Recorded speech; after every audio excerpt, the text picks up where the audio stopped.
She dedicated her life to her son, but now she's getting lost in the streets of her own memory. The daughter-in-law, who seemed kind and caring, gave the family a false sense of relief. But behind her gentleness lies a quiet cruelty, until a new caregiver uncovers the truth. Mrs. Geraldine Campbell gazed out the window of her apartment on Fifth Avenue, with eyes that no longer recognized everything they saw. At 78 years old, she still maintained the elegant posture that characterized her throughout her life in New York City, but something in her gaze had changed in recent months. When the doorman greeted her that morning, she responded with a vague smile, unable to remember the name of Sebastian, who had worked in the building for over 20 years. "Good morning, Mrs. Geraldine. It's a beautiful day today, isn't it?" the man asked gently. "Good morning." She hesitated, a flicker of confusion crossing her face. "Yes, it's a very beautiful day." That hesitation did not go unnoticed by Raphael Campbell, her only son, who accompanied her. Tall, with graying hair at his temples and an impeccably tailored suit, Raphael was the image of a successful businessman. At 47, he had transformed his father's small engineering firm into one of the largest civil construction conglomerates in the United States. "Mom, it's Sebastian. He's been working here since we moved in," Raphael explained patiently as they walked to the car. "Oh, of course, Sebastian," she replied, but the vacant look in her eyes indicated that the information had not registered. It wasn't the first episode. The week before, Mrs. Geraldine had forgotten her way back from the corner bakery, where she had bought fresh bread every morning for years. A neighbor found her, disoriented, 3 blocks away. Before that, there was the stove left on for hours, bills paid twice, and phone calls in the middle of the night asking what time her husband, deceased 8 years prior, would be home. Raphael drove in silence through the congested streets of downtown Manhattan, casting occasional glances at his mother. As an only child, he knew that the responsibility of caring for her rested entirely on his shoulders. Since Marianne, his wife, had suddenly passed away in a car accident 3 years ago, he felt alone with the weight of his responsibilities. "Where are we going, son?" Geraldine asked, adjusting her purse on her lap. "To Dr. Claudia Meadows' office, Mom, the neurologist, remember? We talked about it last night and this morning." "Neurologist? But there's nothing wrong with my brain," she protested, suddenly irritated. "You're exaggerating." "I'm just a little forgetful. It happens with age," Raphael sighed, unwilling to argue. The appointments had started 2 months ago, but Geraldine seemed to forget each visit as soon as they left the office. The test results, however, were clear and devastating. Early-stage Alzheimer's, with moderate to rapid progression. Dr. Claudia Meadows' office was in a modern building in the Upper East Side. The neurologist, a middle-aged woman with a gentle smile, was already waiting for them when they arrived. "How are you feeling today, Mrs. Geraldine?" she asked, leading the elderly woman to the examination room. "I'm great, doctor. I don't understand why my son insists on these appointments." While his mother was being examined, Raphael waited in the reception area, checking messages on his cell phone. Campbell Engineering was in the midst of negotiations for a major urban revitalization project, and meetings consumed much of his time. How would he find space in his life to adequately care for his mother? When the consultation ended, Dr. Claudia asked to speak with Raphael privately. "Mr. Campbell, we need to consider some changes in your mother's routine. The medication will help slow the progression, but she should no longer be left alone. The risks are significant. But doctor, I have the company, meetings, travel. I understand your position, but perhaps it's time to consider a professional caregiver, someone who can be with her full-time." Raphael nodded, feeling the weight of the decision. It was difficult to accept that the woman who raised him alone after his father's premature death, who had taught him to read and to dream big, now needed constant care. That night, in his penthouse apartment in the same building where his mother lived, Raphael stared at the illuminated city through the panoramic windows. The glass of whiskey in his hand remained untouched as he thought of solutions. The idea of hiring a professional caregiver made sense, but how to find someone trustworthy? His phone rang, interrupting his thoughts. It was Maurice, his personal assistant. "Raphael, sorry to call at this hour, but Teresa just informed me she won't be able to work for your mother anymore. Pear seems her husband got a job in Chicago and they're moving next week." Teresa was the housekeeper who helped clean Geraldine's apartment twice a week. She wasn't a caregiver, but her regular presence brought some comfort to Raphael. I understand, Maurice. Thanks for letting me know. Actually, I'm thinking of hiring someone full-time to care for my mother. Could you help find candidates? Of course, I already have a few recommendations. One of them is highly recommended. She worked for the Morrison family for years. I can schedule interviews for tomorrow. Perfect, the sooner the better. When he hung up, Raphael felt a mixture of relief and apprehension. Entrusting his mother's care to a stranger was not an easy decision, but it seemed inevitable.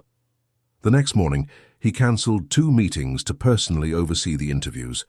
Maurice had selected 3 candidates, but it was the last one who immediately caught his attention. Janine Sanders entered the meeting room with a confident posture and a warm smile. Tall, with dark skin and black hair pulled back in an impeccable bun, she seemed to radiate competence and calm. "Mr. Campbell, it's a pleasure to meet you," she said, extending her hand. "Maurice explained your mother's situation, and I want you to know that I have extensive experience with Alzheimer's patients." During the interview, Janine spoke about her 6 years working with the Morrison family, where she cared for the patriarch until his last days. She mentioned nursing and first aid courses, as well as her patient and affectionate approach. "For me, it's not just about administering medication or ensuring physical safety. It's about dignity and quality of life," she explained. "Every person deserves to be treated with respect, regardless of their condition." Raphael was impressed. Janine seemed perfect, qualified, experienced, and with impeccable references. Perhaps with her caring for Geraldine, he could finally breathe a little easier. "When could you start?" he asked, already decided. "Immediately, if you wish. I'm available starting tomorrow." "Great. I'd like you to meet my mother today, if possible. We can go to her apartment now." The meeting between Janine and Mrs. Geraldine went better than Raphael expected. The elderly woman, initially suspicious, was soon charmed by the new caregiver's kindness. "You have a beautiful home," Janine commented, admiring the photographs on the shelf. "Are these your grandchildren in this photo?" No. That's my Raphael when he was a child," Geraldine replied, smiling. "My only son. He was so tiny and already so serious." "He's still serious," Janine joked, making the elderly woman laugh. Raphael watched the interaction with a growing sense of relief. Perhaps this was the solution he had been looking for. With Janine caring for his mother, he could focus on his work without the constant guilt that tormented him. What he could not foresee was how that decision, made with the best intentions, would completely change the course of their lives in the months that followed. If this story interested you, don't forget to subscribe to our channel and tell us what city you're watching from. Continuing. The first few weeks with Janine were like a breath of fresh air in Mrs. Geraldine's apartment. The caregiver arrived promptly at 7 in the morning and only left when Raphael came to visit his mother after work. The apartment was always spotless. Meals were prepared with attention to the nutritional details recommended by Dr. Claudia, and Geraldine seemed more animated than in previous months. "She has a special way about her," Raphael commented to Maurice during a break at Campbell Engineering's office, on the 25th floor of a modern commercial building on Wall Street. "My mother has even started doing crosswords again, something she hadn't done for months." "I'm glad it worked out," Maurice replied, organizing documents on the glass table.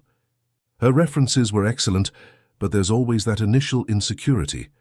Raphael agreed, finally feeling able to fully focus on the large revitalization project for downtown New York City. Meetings with investors and municipal authorities demanded his full attention, and now he could dedicate himself without the constant worry about his mother's well-being. Janine seemed too perfect to be true. In addition to impeccably caring for the house and meals, she made a point of keeping Mrs. Geraldine mentally stimulated with games, readings, and small walks around the neighborhood. Whenever Raphael came to visit, he found his mother well-dressed, with her hair neatly arranged and a smile on her face. "Your son is here, Mrs. Geraldine," Janine announced with her melodious voice when Raphael rang the doorbell. "Look, just in time for the coffee I prepared." Visits became pleasant moments, with light conversations and laughter around the kitchen table. Raphael began to notice, however, how his mother seemed increasingly emotionally dependent on Janine, seeking her approval before answering simple questions or making basic decisions. "Can I tell him about our outing today, Janine?" Geraldine asked, her eyes seeking permission from the caregiver. "Of course you can, Mrs. Geraldine. Tell him everything we did," Janine replied with a smile that didn't quite reach her eyes. Raphael attributed this behavior to the progression of the disease. Dr. Claudia had warned about the growing insecurity that Alzheimer's patients developed, and how it was common for them to lean on their primary caregivers. Still, something in that dynamic subtly bothered him. When they completed 2 months of work, Raphael offered Janine a raise, recognizing her dedication and the positive results. "You are very generous," she replied, accepting the envelope with gratitude. "Caring for Mrs. Geraldine is not just a job for me, it's a mission. She reminds me a lot of my grandmother." It was hard not to be charmed by this woman, who seemed to have been sent as a salvation. Raphael, still dealing with the grief of Marianne's loss, found in Janine not only a reliable caregiver, but also a pleasant female presence in his lonely life. The first crack in the perfect image happened on a rainy Thursday. Raphael had left the office early due to a severe storm that was lashing the city, causing monstrous traffic jams. He decided to stop by his mother's apartment before going up to his own. Upon reaching the corridor, still a few feet from the door, he heard Janine's voice. Not the sweet, patient voice he knew, but a harsh, irritated tone. "How many times do I have to repeat the same thing? You're doing this on purpose, it's impossible." Raphael stopped, surprised by the drastic change in tone. He approached silently, trying to understand the context before interfering. "Sorry, Janine, I don't remember." His mother's trembling voice made his heart clench. "Don't remember? How can you not remember if I just told you? I'm tired of your forgetting. If you keep this up, your son will end up putting you in a nursing home, you know? And with good reason." Raphael felt his blood boil. He was about to open the door when he heard footsteps approaching. Quickly, he moved back a few feet and pretended he had just arrived. Janine opened the door, completely composed, with her usual smile on her face. "Mr. Campbell, what a pleasant surprise. We were just talking about you." Behind her, sitting in the armchair in the living room, Mrs. Geraldine seemed smaller, more fragile, with reddish eyes. "Is everything all right here?" he asked, entering the apartment while studying his mother's face. "Of course, everything's great," Janine quickly replied. "Mrs. Geraldine is a little tired today, isn't she? The rainy weather always affects her mood." Geraldine merely nodded, not looking up. Raphael sat beside her and held her hands, noticing they were cold and trembling. "Mom, is everything really all right?" Before she could answer, Janine intervened. "Oh, we had a small accident earlier. Mrs. Geraldine spilled tea on her clothes and got upset with herself. I already explained that it happens. It was nothing serious." Throughout the visit, Raphael carefully observed the interaction between the two. Janine maintained her impeccable performance, attentive, patient, almost exaggeratedly gentle. His mother, however, seemed withdrawn, responding with monosyllables and avoiding contradicting anything the caregiver said. Upon leaving, Raphael was uneasy. What he had heard in the corridor did not match the Janine he knew, but it could have been just a moment of frustration. Everyone had their limits, and caring for someone with Alzheimer's was not an easy task. He decided to give Janine the benefit of the doubt, but began to show up at less predictable times in the following weeks. Most of the time he found everything in order, with Janine performing her role perfectly. Occasionally, however, he caught cold glances, impatient sighs, or subtly cruel comments when she believed he wasn't paying attention. "You need to try harder," he heard her say in a low voice as she helped Geraldine with her coat. "Your son won't want a completely useless mother." His doubts grew, but Raphael hesitated to take any drastic action. After all, his mother was physically well cared for, her medications were administered correctly, and finding another trustworthy person would be a draining process. Furthermore, Geraldine had already developed a strong emotional dependence on Janine. One Sunday afternoon, while they were having lunch together, Raphael always made a point of spending Sundays with his mother. He noticed several bruises on Geraldine's arm when she raised her sleeve to wipe off a stain. "Mom, what happened to your arm?" he asked, concerned. Geraldine looked at the bruises as if seeing them for the first time, confusion in her gaze. I don't know.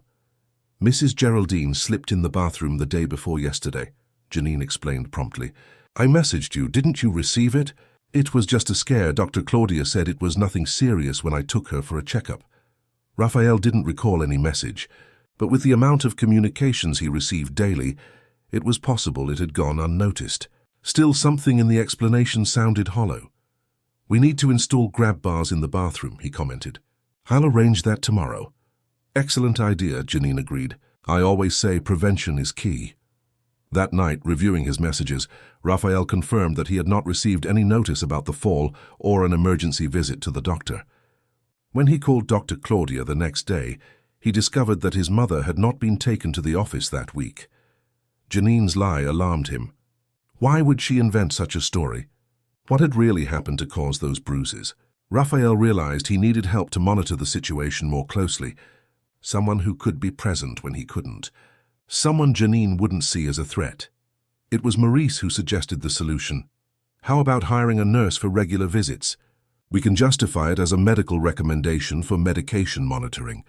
That way we'd have another person evaluating your mother's well-being without appearing to distrust Janine. The idea was perfect. Raphael scheduled an appointment with Dr. Claudia, who immediately agreed to the plan, concerned about the reports of unexplained bruises. I have an excellent professional to recommend, the neurologist said. Helen Rivers, specializing in geriatric care. She can make visits 3 times a week, supposedly to monitor the response to medications and perform small routine examinations. 2 days later, Helen arrived at Raphael's office for a preliminary talk. At 42, with observant eyes and a tranquility that inspired confidence, the nurse immediately understood the complexity of the situation. We won't jump to conclusions. Mr. Campbell, she said in a firm voice, there are many possible explanations for the bruises and behaviors you described. My role will be to observe, document, and ensure your mother's well-being without creating unnecessary conflicts. Raphael felt for the first time in weeks that he had found an ally. What he didn't imagine was that Helen's arrival would trigger a series of events that would forever change the fragile balance of the routine he had established. Helen's arrival at Mrs. Geraldine's apartment was carefully planned. Raphael made sure to be present for the introductions, explaining to his mother and Janine that Dr. Claudia had recommended regular nurse visits to monitor the effects of the medication and adjust doses when necessary. It's a standard procedure for Alzheimer's patients on continuous medication, Helen explained naturally as she organized her work instruments on the living room table. I'll only be here 3 times a week for about 2 hours. I won't interfere with the routine you've already established. Janine smiled, but Helen, with her years of clinical experience, immediately noticed the tension at the corners of that smile and the defensive glint in the caregiver's eyes. Of course, it will be great to have the support of a healthcare professional. Janine replied, her voice overly sweet. Mrs. Geraldine sometimes gets confused with medication times, doesn't she, dear? The elderly woman nodded automatically, a movement Helen observed carefully. There was something in Geraldine's behavior, a withdrawal, a submission that triggered the first alarms in her trained mind.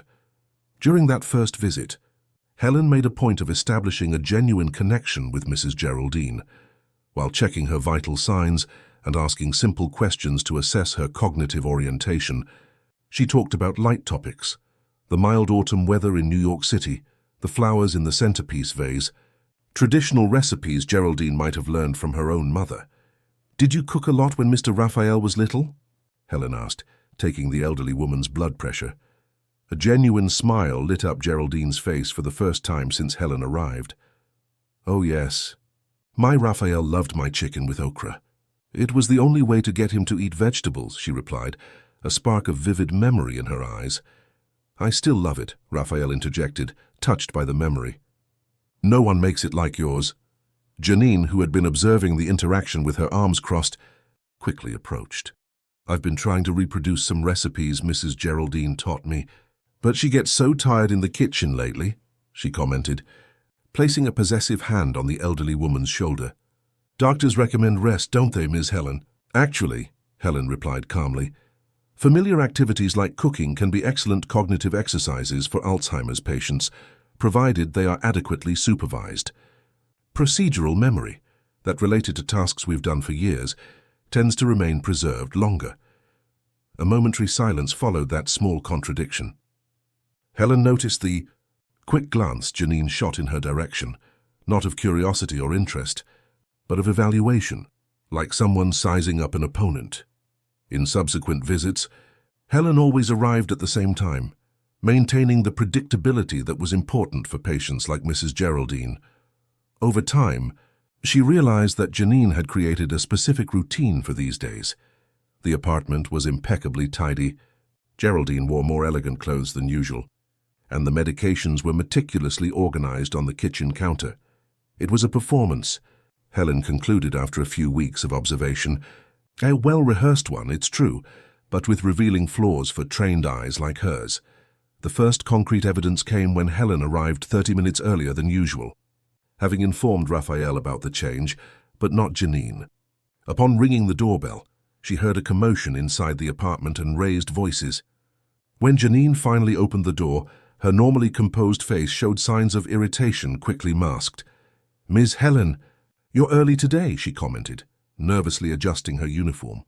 Behind her, Mrs. Geraldine was sitting on the sofa in simple house clothes, not the more formal attire she usually wore during Helen's visits. Even more revealing, the table where the medications were kept was empty. "Sorry for the change in time, I had to reorganize my schedule," Helen explained, entering naturally. "I see I caught you in the middle of your normal routine." "We were about to get ready to receive you," Janine replied, her tone artificial. Mrs. Geraldine just woke up from her afternoon nap. Helen looked at the wall clock. It was almost 5 in the afternoon, a time when Geraldine had usually already had tea and was doing some light activity, like watching television or flipping through magazines. "Did you sleep well, Mrs. Geraldine?" Helen asked, approaching the elderly woman. Before Geraldine could answer, Janine intervened. "She's a little disoriented after her nap. It's normal, isn't it? I'll make some tea for all of us while you do your examinations." When Janine left for the kitchen, Helen took the opportunity to talk to Geraldine alone. She sat beside her and in a soft voice asked, "How are you feeling today, really?" Geraldine quickly looked towards the kitchen, making sure Janine couldn't hear them before whispering, "She gets angry with me." "Angry how?" Helen gently insisted, keeping her voice low. "When I forget things, or when I spill food. She says I'm—" Geraldine hesitated, searching for the word a burden. "That my Raphael will send me away if I cause trouble." Helen's heart sank. Emotional abuse was often the first step to more severe forms of mistreatment, especially with vulnerable patients like Mrs. Geraldine. "Have you told your son about this?" Geraldine shook her head negatively, eyes welling up. "Janine says he's very busy, that I shouldn't bother him with silly things, and sometimes I don't even remember exactly what happened." She frowned, confused. "Maybe I'm imagining things." The sound of approaching footsteps made Geraldine fall silent immediately. Janine returned with a tea tray, her face now perfectly composed in a mask of solicitude. Over the following weeks, Helen began to systematically document her observations. She noticed how Geraldine recoiled when Janine approached abruptly, how the caregiver strictly controlled the elderly woman's access to the telephone, and more disturbingly, the irregular amount of medication remaining in the bottles, inconsistent with the prescribed doses. In one of her visits, while examining Geraldine's arms, Helen discovered new bruises, this time on the backs of her forearms, the type of injury that usually occurs when someone is grabbed forcefully. "What happened here, Mrs. Geraldine?" she asked, discreetly photographing the marks with her cell phone. I don't remember," the elderly woman replied, genuinely confused. The cruel nature of Alzheimer's made Geraldine a perfect victim.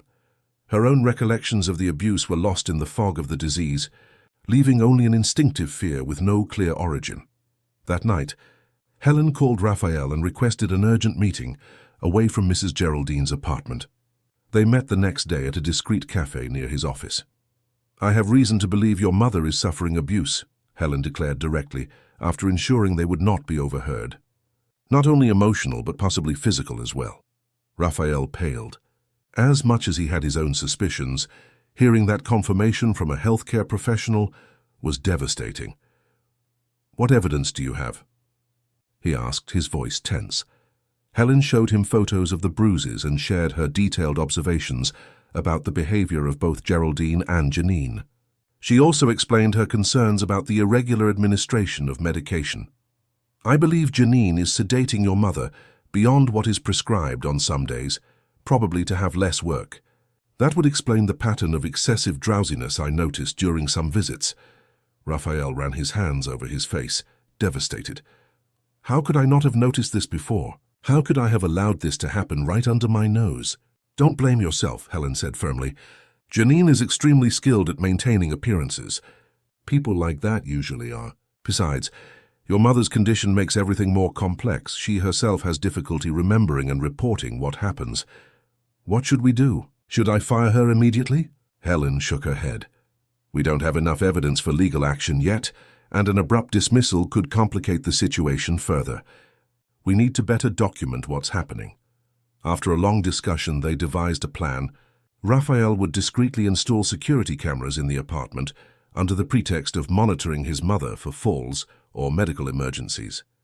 Helen would increase the frequency of her visits, including some unannounced ones, and most importantly, they would find a suitable replacement for Janine, someone who could take over immediately once they had enough evidence to dismiss her. "I know an excellent caregiver who is available," Helen suggested. "We can interview her this week and have her on standby."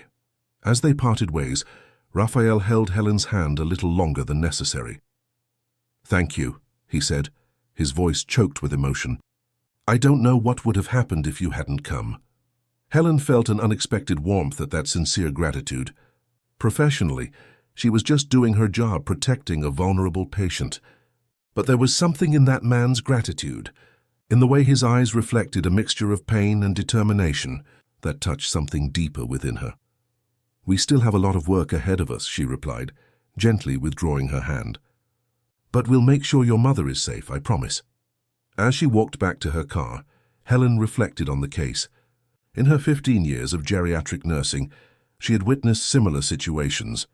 But something about this particular family, perhaps Raphael's devotion, perhaps Mrs. Geraldine's sweet fragility, stirred a special determination in her. What Helen didn't know was that while she and Raphael were planning their next steps, Janine was already becoming suspicious. The caregiver had noticed the more frequent visits, Helen's evaluative glances, the seemingly casual questions that always seemed aimed at exposing inconsistencies in her care routine, and Janine had no intention of losing her lucrative and comfortable job in the Campbell household. Not without a fight. The installation of the cameras was discreetly carried out by a trusted security company, while Janine took Mrs. Geraldine for a routine checkup with Dr. Claudia Meadows. Small, almost imperceptible, the cameras were strategically positioned in the living room, kitchen, and hallway leading to the bedrooms, common areas where there would be no invasion of privacy, but which would allow documentation of the interactions between the caregiver and the elderly woman. "All set." "Mr. Campbell," the technician informed, handing Raphael the monitoring application already installed on his cell phone. "You can access live footage or review recordings from the last 7 days. The system is motion-activated, so it won't take up much storage space." Raphael thanked him, a knot of anxiety forming in his stomach. Part of him hoped the cameras wouldn't capture anything, that Helen's suspicions were mistaken. It would be easier to find out he was wrong than to confirm he had left his mother vulnerable in the hands of someone who mistreated her. When Janine returned with Mrs. Geraldine, Raphael was waiting in the apartment. He had prepared a careful explanation about the new monitoring system for medical emergencies he had installed. "It's for your safety." "Mom," he explained, showing the small emergency button that came with the system. "If you fall or need urgent help when you're alone, just press this button, and I and the emergency services will be immediately notified." "What an excellent idea." "Mr. Campbell," Janine commented, examining the device with a smile that didn't reach her eyes. "I was indeed worried about the possibility of Mrs. Geraldine having an emergency when I needed to go to the bathroom or get something from the pharmacy." Her eyes scanned the ceiling and walls, and for a fleeting moment, Raphael feared she had noticed the cameras.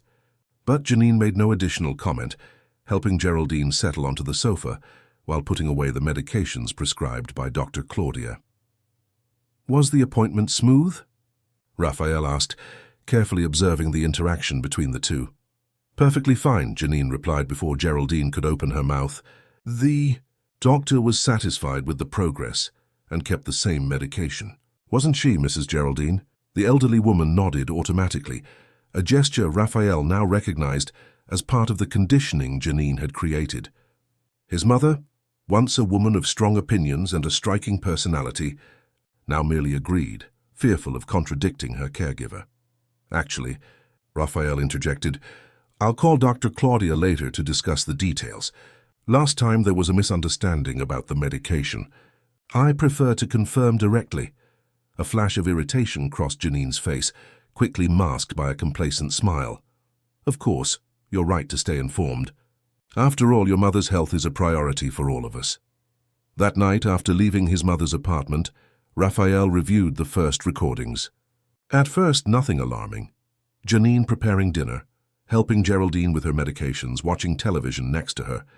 It was only when he fast-forwarded to the moment he himself left the apartment that the transformation occurred. As soon as the door closed, Janine's face changed.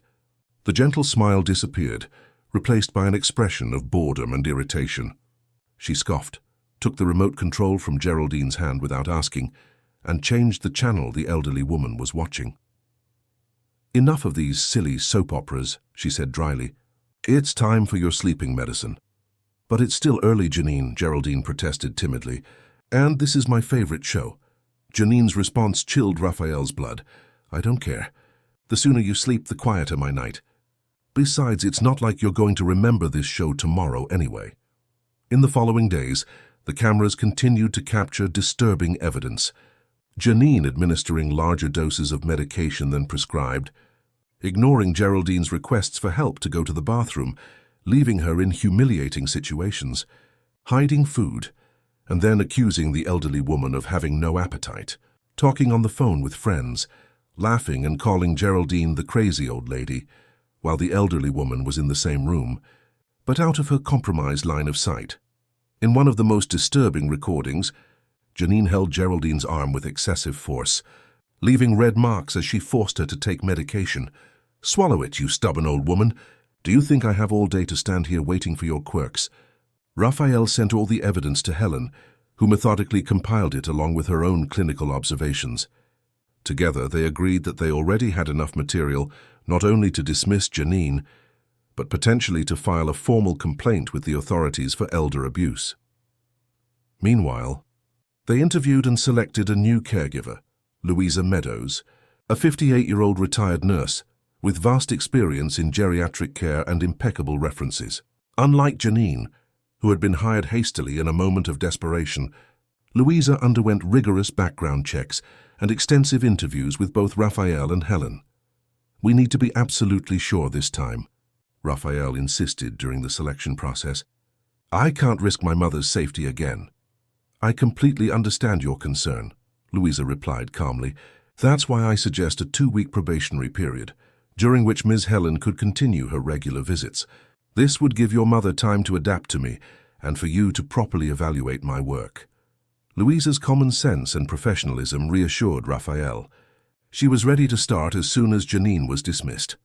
The confrontation, however, came sooner than they had planned.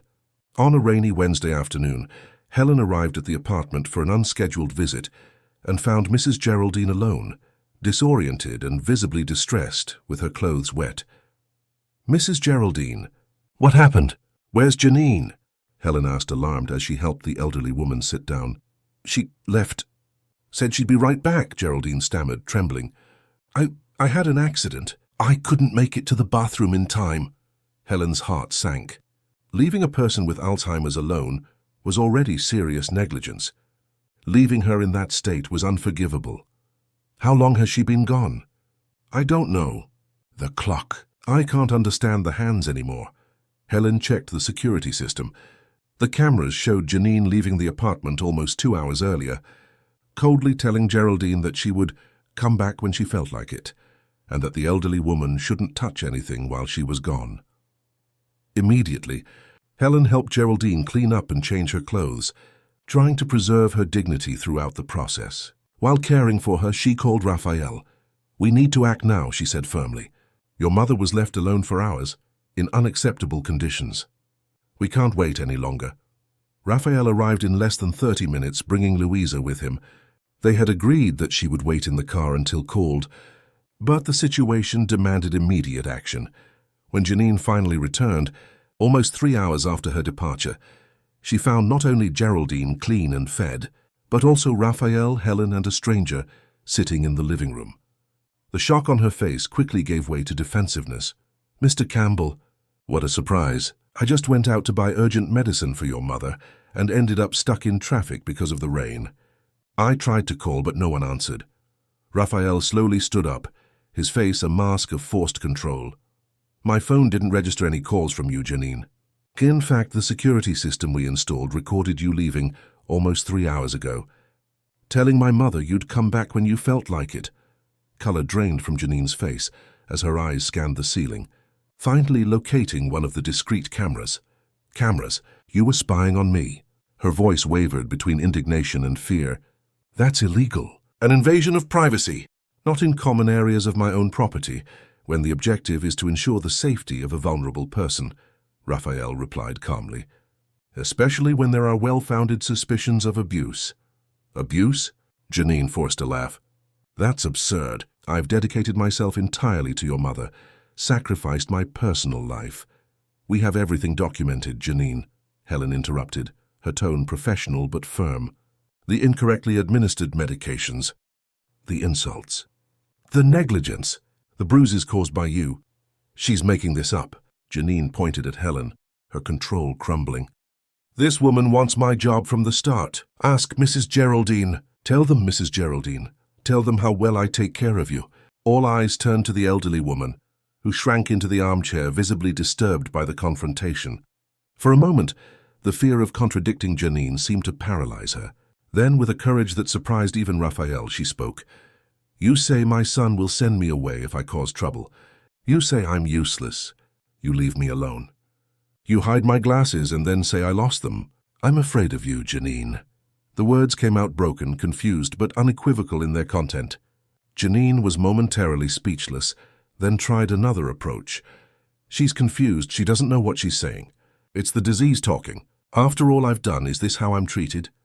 With false accusations based on the words of a person who doesn't even remember what she had for breakfast?" "Enough," Raphael said, his voice low but authoritative. "Your service is terminated, Janine. Louisa will assume your duties from now on. You will be paid for the days worked this month. But I want you to leave immediately." Janine looked at each of them, the mask of the dedicated caregiver completely abandoned, revealing the cold, calculating woman beneath. "You haven't heard the last of me. No one will take care of her like I did. This old woman is too much trouble for any normal person to handle. Please gather your things and leave," Raphael repeated, opening the door. "Don't force me to make this situation more unpleasant than it already is." With a final contemptuous look at Geraldine, Janine went to the maid's room, quickly threw her belongings into a suitcase and left, not without casting one last veiled threat. "This won't end here. You don't know who you're dealing with." When the door finally closed behind her, a heavy silence fell over the apartment. Geraldine, still trembling slightly, looked at her son with tear-filled eyes. "Will she come back to punish me?" Raphael knelt beside his mother's armchair, holding her hands gently. "No, Mum, she's never coming back. I promise. Louisa will take care of you now, and Helen will continue to come and help too. You are safe." That night, after Geraldine finally fell asleep under Louisa's watchful care, Raphael and Helen sat on the apartment balcony, emotionally exhausted, but relieved to have finally ended the situation. "I should have realized sooner," Raphael said, contemplating the city lights. The signs were there. "Manipulators like Janine are experts at creating perfect facades," Helen replied. "You acted as soon as you realized something was wrong. Many families never even discover the abuse." Raphael turned to her, his gaze intense. "Thank you. For everything. Without you—" He hesitated, unable to complete the sentence. Helen smiled softly, touched by the sincerity in his voice. There was something about that man. His devotion to his mother, his integrity, the vulnerability he rarely showed, that resonated deeply within her. "It's my job," she replied simply, though both knew it had become more than that. What neither of them imagined was that, while they celebrated that small victory, Janine was already plotting her revenge, determined not to lose the comfortable position she had gained in the Campbell family so easily. The following weeks brought a remarkable transformation to Mrs. Geraldine's apartment. Under Louisa's care, the atmosphere became lighter, more welcoming. The new caregiver brought with her not only professional competence, but a genuine affability that was contagious to everyone around her. "Shall we try this recipe today, Mrs. Geraldine?" Louisa suggested, showing a cookbook with colorful photos. "The cornmeal cake with guava paste is my specialty, and I'm sure Mr. Campbell will love it when he comes to visit us." Gradually, Geraldine began to regain something of her old personality. The constant fear that had marked her days with Janine was replaced by a cautious tranquility, then by moments of authentic joy. Although Alzheimer's continued its inexorable course, the elderly woman's quality of life improved considerably. Helen maintained her regular visits, not only out of professional obligation, but also because she had developed a special affection for Geraldine, and, though she was reluctant to admit it, for Raphael too. The professional visits often extended into conversations about literature, music, or simply observations about life. "My husband liked this music," Geraldine commented one afternoon, as they listened to Tom Jobim on the old record player Raphael had rescued from storage. "We would dance in the living room when Raphael was already asleep." "Do you still remember how to dance?" Louisa asked gently. To everyone's surprise, Geraldine rose with unexpected agility and extended her arms, as if holding an invisible partner. "The body remembers what the mind forgets," she said, taking a few graceful dance steps. It was at that moment that Raphael arrived, witnessing the scene with tear-filled eyes. His mother, who weeks earlier could barely express an opinion without looking fearfully at Janine, now danced with a joy he hadn't seen in years. "Come, son," Geraldine called, extending her hand. "Your father was never a good dancer, but you can be better." Raphael laughed, embarrassed but moved, and accepted his mother's invitation. As they danced awkwardly around the room, he noticed Helen watching the scene with a tender smile at the corner of her lips. Life finally seemed to be getting back on track. Raphael managed to reorganize his work schedule, delegating more responsibilities to his managers so he could spend more time with his mother. Sunday evenings became a sacred ritual, family dinner, with Louisa preparing Geraldine's favorite dishes, and Helen often invited to join them. It was on one of those evenings, as the New York winter began to show its first signs, that Raphael's phone rang. It was Maurice, his voice tense on the other end of the line. "Raphael, we have a problem. Janine is at the office demanding to speak with you. She says she'll call the press if you don't meet her." "The press? What is she talking about?" "She's claiming she was unfairly dismissed, that the accusations are false. She's threatening to sue you and the company for emotional damages.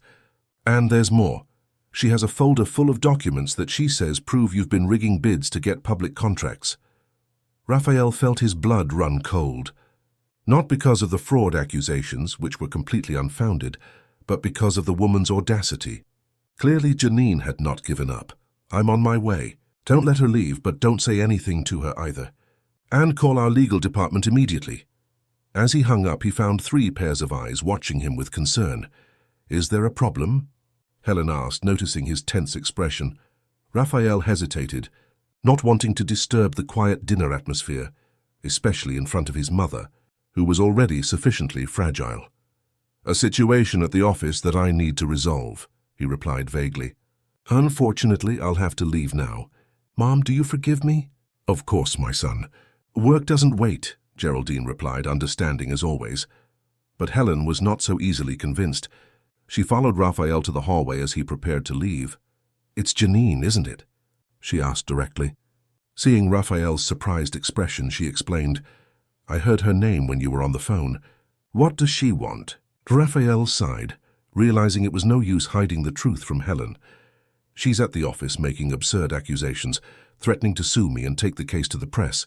Apparently she has proof of alleged fraud in the company." "That's ridiculous," Helen replied, indignant. "We have concrete evidence of the abuse she committed against your mother. If anyone should be worried about lawsuits, it's her." I know, but I need to handle the situation before it gets out of control. Janine seems like the type of person who doesn't mind going down with the ship, as long as she causes damage. I'm coming with you, Helen suddenly decided when there's no need, but yes, there is. I'm a witness to what happened to your mother. I have the documented medical evidence. If she wants a fight, we shouldn't let her define the battlefield. The determination in Helen's eyes left no room for argument.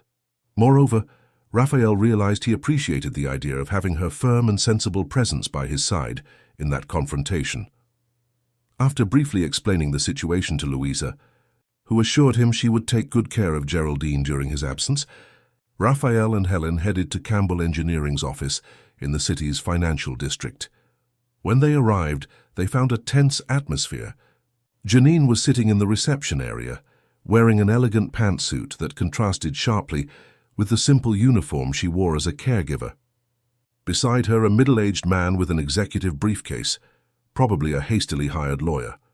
Finally, Janine said upon seeing Raphael, standing up with a cold smile. Her smile wavered slightly when she noticed Helen. "I see you brought backup." "Let's go to my office," Raphael replied dryly, ignoring the provocation. "Maurice, please call Dr. Anthony to join us." Dr. Anthony Barnes was Campbell Engineering's chief legal counsel, an experienced man who had worked with the family for over 2 decades. His discreet and competent presence would be vital in that situation. Once in Raphael's spacious office, overlooking the city's illuminated skyline, everyone took their seats. The tension was palpable, like electricity in the air before a storm. "So, Janine, why don't you explain exactly what you want?" Raphael began, keeping his voice controlled. "It's simple," she replied, opening her folder. "I want compensation for unfair dismissal and for damages to my professional reputation. I have a document here detailing my terms." She slid a sheet of paper across the table. Raphael took the paper and nearly choked when he saw the astronomical sum demanded. "This is extortion," Dr. Anthony commented calmly after glancing at the document. "And you should know that extortion is a crime under the Penal Code." "It's not extortion when one has legitimate rights," Janine's lawyer intervened.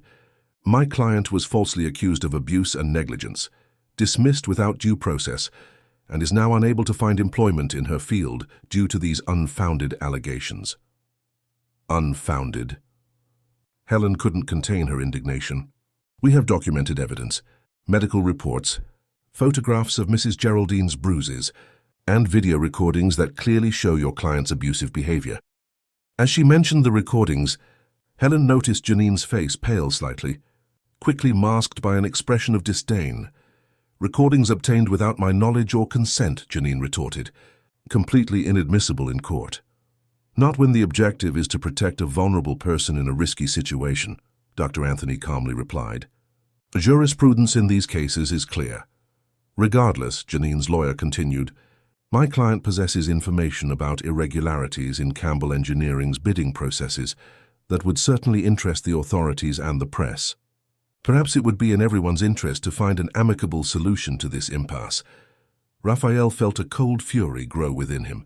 Not only had that woman abused his vulnerable mother, now she was trying to blackmail him with fabricated accusations. "That's a lie," he said, his voice low and dangerously controlled. "Campbell Engineering has an impeccable record in all the bids it has participated in. Our audits are public and transparent." "That's not what these documents show," Janine insisted, pulling more papers from her folder.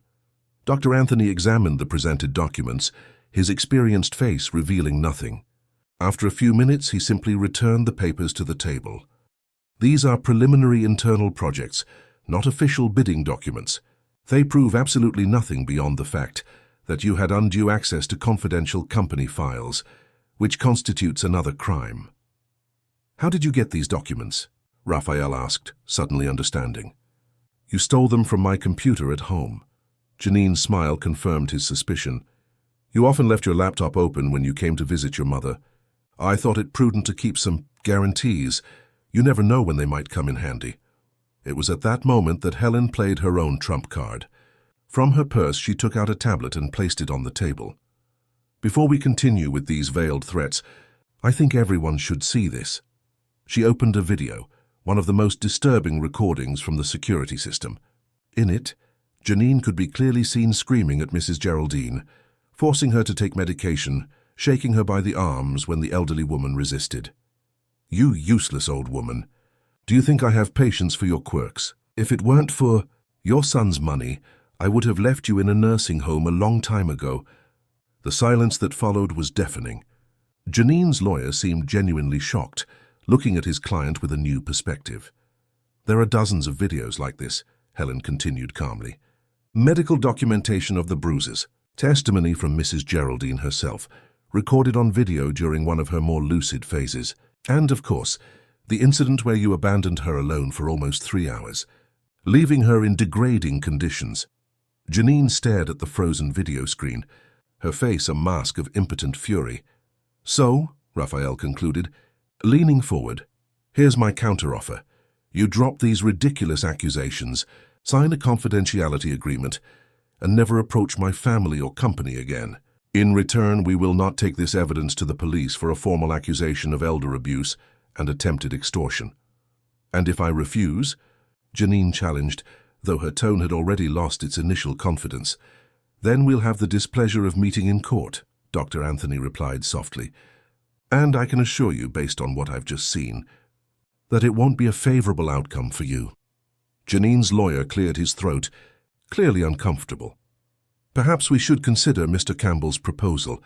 Ms. Sanders, a mutual confidentiality agreement seems to be the most sensible solution at this time." Janine looked around, realizing she had lost all her leverage. Her plan, crafted in anger and a desire for revenge, crumbled before the irrefutable evidence of her own actions. "You haven't heard the last of me," she threatened, standing abruptly. "Actually," Helen said, her voice firm, "I believe we have. Because if you try anything against this family again, I will personally be responsible for ensuring that every second of those videos reaches the competent authorities." Defeated, Janine signed the documents prepared by Dr. Anthony and left the room with what little dignity she could muster, her lawyer following her with obvious disapproval. When the door finally closed, Raphael collapsed into his chair, the tension of the last few hours finally taking its toll. "It's over," he murmured, running his hands over his face. "It's finally over." Helen approached, placing a gentle hand on his shoulder. "Your mother is safe now. That's what matters." Raphael looked at her, seeing not only the competent professional who had saved his family from a terrible situation, but the extraordinary woman who had brought light back into his mother's life and his own. "Thank you," he said simply, covering her hand with his, "for everything." In that moment, something shifted between them, a silent recognition that what they had shared in recent weeks went beyond a professional relationship. It was a deeper connection, born of adversity faced together, of mutual trust established, and of a respect that had blossomed into something more. "We should go back," Helen suggested softly. "Your mother will be worried." Raphael nodded, but before they could leave, Maurice appeared at the door with a worried expression. "Raphael, I just got a call from Louisa. Mrs. Geraldine is very agitated, asking for you. It seems she had a stronger episode of confusion and is convinced something terrible has happened." Raphael and Helen exchanged alarmed glances before rushing to the parking lot. The night still held another challenge, perhaps the most difficult of all: calming the frightened heart of a mother who, even lost in the mists of Alzheimer's, felt when her son was in danger. The rain fell softly over New York City as Raphael and Helen arrived at the building. Sebastian, the doorman, noticing their worried expressions, quickly opened the garage gate without asking questions. The elevator ride to Mrs. Geraldine's floor seemed endless, the silence between them heavy with apprehension. As soon as they entered the apartment, they were greeted by Louisa, whose worried expression only intensified Raphael's anxiety. "She was fine until shortly after you left," the caregiver explained in a low voice. "Then suddenly she started to get agitated, saying you were in danger, that that woman was going to hurt you. I tried to calm her down, but she insisted she needed to see you to make sure everything was all right." Raphael nodded, heading immediately to his mother's room. Helen followed, maintaining a respectful distance. Mrs. Geraldine was sitting on the edge of the bed, still fully dressed, her hands nervously twisting a fabric handkerchief. Upon seeing her son, her face lit up with relief. "Raphael, thank God," she exclaimed, extending her arms. "I knew! I felt she was going to do something to you." "It's all right, Mom," Raphael assured, sitting beside her and taking her hands in his. "We've resolved everything. Janine won't bother us anymore. You promise?" She said terrible things. "That she would harm you, that she knew people."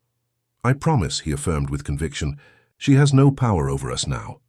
Geraldine studied her son's face for a few moments, as if seeking to confirm the truth of his words. Then, seemingly satisfied, she visibly relaxed.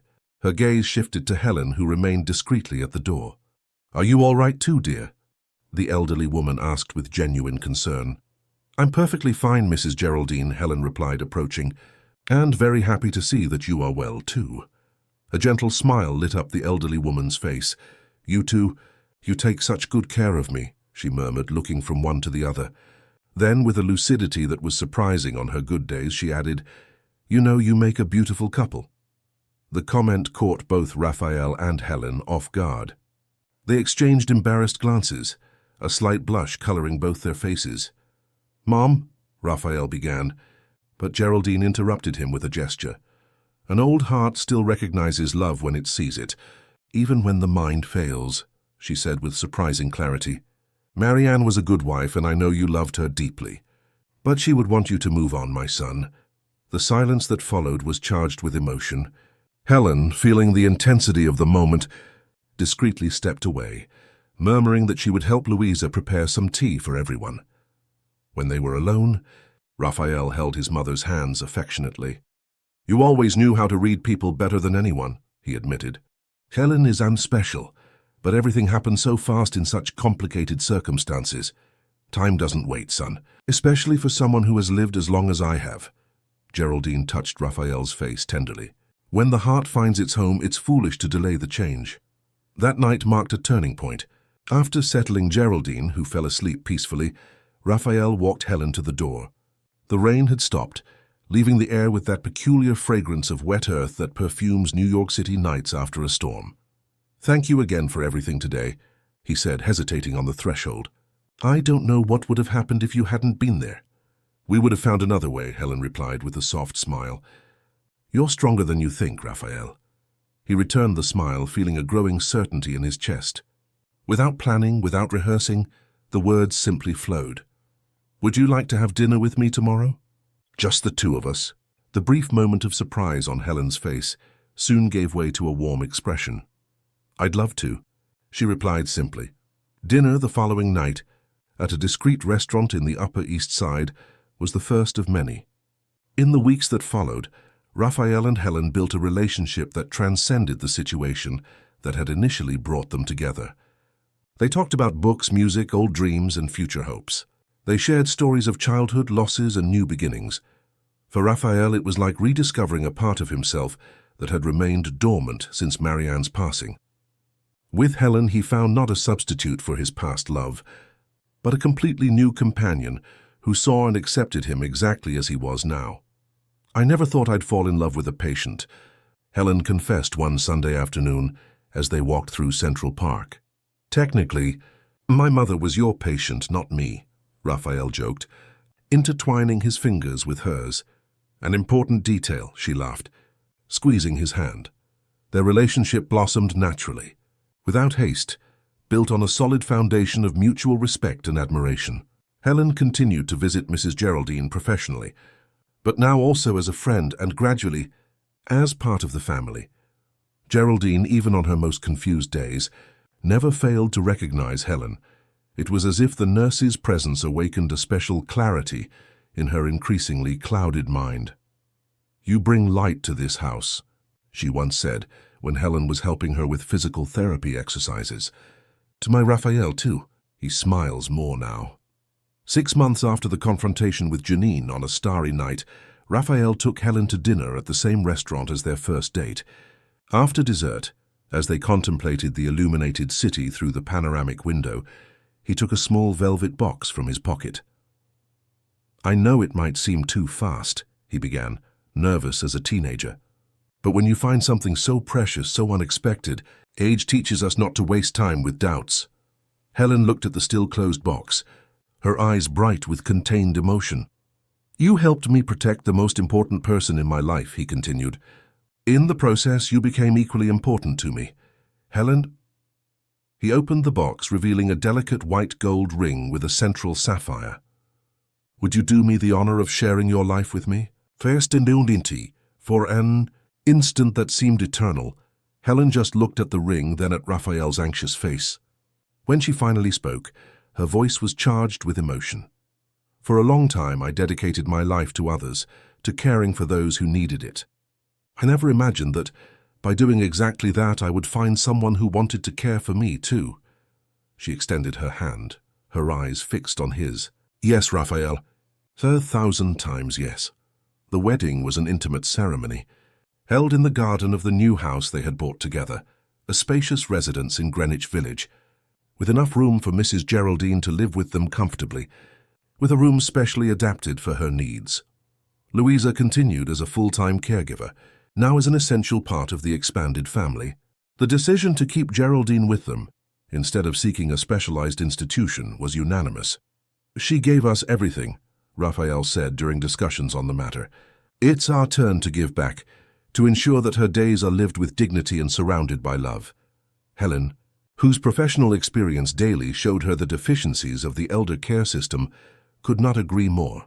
Together, they created an environment where Geraldine could face the progression of her disease with maximum comfort and safety. Life took its course with the inevitable ups and downs. Geraldine's condition had good days and bad days. There were mornings when she recognized everyone immediately, participating in conversations with surprising lucidity, and there were days when she looked at her son with eyes devoid of recognition, asking when little Raphael would return from school. On one of those difficult mornings, Helen found Raphael on the balcony, watching the garden where his mother, under Louisa's attentive supervision, watered the flowers with a serene expression, although minutes earlier she had not recognized her own son. It's like losing her little by little every day, he murmured, when Helen joined him. But it's also finding her in every small moment of clarity, she replied, embracing him around the waist. In every smile, in every gesture of affection. Raphael nodded, finding comfort not only in his wife's words, but in the certainty that he was not facing that journey alone. 3 months after the wedding, during a routine medical examination, Helen received news that would transform their lives once again. She was pregnant. At 43, pregnancy was not in her plans. They had both discussed and agreed that their family was already complete with Geraldine and the two of them. How is this possible? Helen asked, still in shock, looking at the test result. I thought that... At my age. The doctor smiled, explaining that although less common, women in their 40s could still conceive naturally. It was considered a high-risk pregnancy, certainly, but perfectly viable with proper care.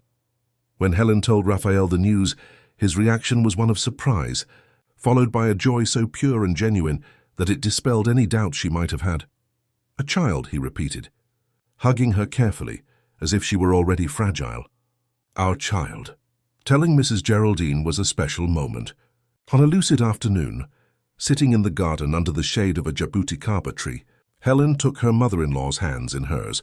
Mrs. Geraldine, we have some news for you, she began, exchanging a knowing look with Raphael. In a few months you're going to be a grandmother. The elderly woman's eyes widened, a crystalline understanding shining in them. A baby? You're going to have a baby? The joy in her voice was palpable. Yes, Mom, Raphael confirmed, moved by her reaction. Helen is 2 months pregnant. Geraldine brought her hands to her face, tears of happiness streaming down her wrinkled cheeks. My God, what a blessing, she murmured. Then, surprising them both, she placed her hand on Helen's still flat belly. It's a girl. Helen and Raphael exchanged amused glances but did not contradict her. It was too early to know the baby's gender, but there was something in Geraldine's quiet certainty that seemed to transcend medical logic. The months of pregnancy brought a new light to the house. Geraldine, even on her most confused days, seemed especially attuned to Helen's condition. They often found her organizing small baby clothes, some old, probably Raphael's, others that no one knew where they had come from. For little Claire, she would explain naturally, as if her great-granddaughter's name was already decided. Raphael and Helen, following Geraldine's intuition, began to refer to the baby as Claire even before the ultrasound that confirmed, to the doctor's astonishment and the family's joy, that they were indeed expecting a girl. When Claire finally arrived, on a sunny spring morning, she brought with her a renewal of hope for the entire family. Small but healthy, with dark down covering her round head, she was introduced to her great-grandmother on the same day, still in the maternity ward. It was one of Geraldine's most lucid moments in months. Holding her great-granddaughter with firm hands, she looked at the sleeping face with an expression of deep recognition. "She has my mother's eyes," she said softly, although Claire's eyes were closed. "She will be strong and kind, like all the women in this family." In the months that followed, Claire's presence brought a special balance to the house. It was as if the cycle of life was completed there. Geraldine slowly walking towards the twilight of her days, Claire blossoming in the first rays of her existence, and between them, Raphael and Helen, privileged witnesses to this meeting of souls on different journeys. On a particularly beautiful afternoon, when Claire was 6 months old, the family gathered in the garden to also celebrate Mrs. Geraldine's 80th birthday. The elderly woman, sitting in her favorite chair with her great-granddaughter on her lap, looked around with an expression of deep peace. "You know," she said, surprising everyone with the clarity of her voice, "when I started forgetting things, my greatest fear was being a burden, being abandoned, ending my days alone." Raphael knelt beside the chair, holding his mother's free hand. "That would never happen. Mom?" "I know that now," she smiled, her eyes bright with wisdom. "But the fear was there. Then came the darkness, that woman, Janine, and for a while, I thought my fears were coming true." Helen approached too, touched by Geraldine's unexpected lucidity. "But then," the elderly woman continued, "the light came. You, dear Helen, and now this little one." She delicately kissed Claire's head, who gurgled happily.